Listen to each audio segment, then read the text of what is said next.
Ah, good old America, the land of freedom, cheeseburgers, and guns. Who wouldn't want to live here?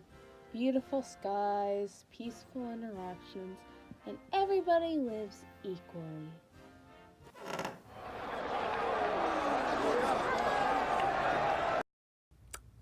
Whoops.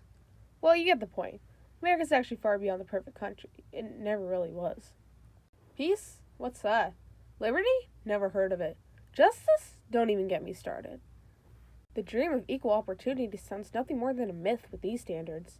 So where did the idea of the American dream even come from? Let's pull up an example, shall we? The 1850s, back before America was in a civil war that included actual bodies instead of two superheroes fighting over superhero things. We're actually in a city in the north, where the legendary Freeman himself is currently giving a speech. Psst. Pay attention. I have frequently asked myself how I felt when I found myself in a free state. I have never been able to answer the question with any satisfaction to myself. It was a moment of the highest excitement that I have ever experienced. I suppose I felt as if one may imagine the unarmed mariner to Phil when he is rescued by a friendly man of war from the pursuit of a pirate.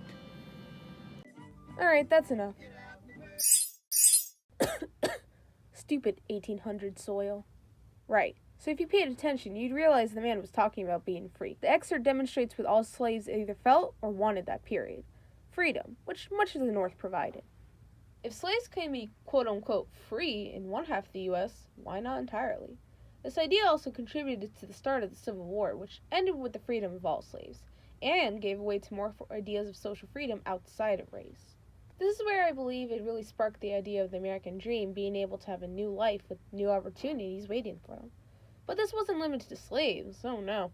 After emancipation, it grew past just one minority. Welcome to the 1920s.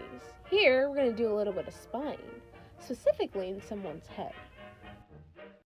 Will Gadsby was born as James Gatz to two poor farmers in North Dakota, and eventually found himself at Lake Superior to self-provide through fishing when he was a late teen.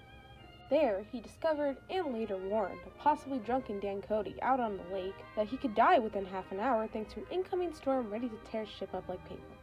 A thankful Cody kept Gatz as personal assistant, with the new name of Jay Gatsby, until the man mysteriously died 5 years later, and left young Jay with $25,000 that he was later conned out of by a greedy mistress of the dead sailor. This inspired him to become wealthy by his own means, even if nobody knows exactly what those means are. Alright, let's run before someone catches me stalking. So why did I just intrude into another person's memory and share them with the world? Well, for one, this is the Great Gatsby, the man who literally went from rags to riches, aka every not rich person's fantasy. The book he was created for was set and made during the Roaring Twenties, which wouldn't live up to its name for long, bringing the dream further as somewhat of a goal. The dream of being able to become more than what the present or past dictated became the forefront of people's aspirations, inside and outside the country, as people were suddenly put into young Gatsby's shoes. This dream never left either. In fact, it just grew bigger. The idea of being able to achieve things you were never able to do before has fueled several movements and organizations to turn that dream into somewhat of a reality, and it's not leaving anytime soon. Right, so that ends my lesson for today. I better leave before I accidentally turn Abraham Lincoln into an actual vampire slayer.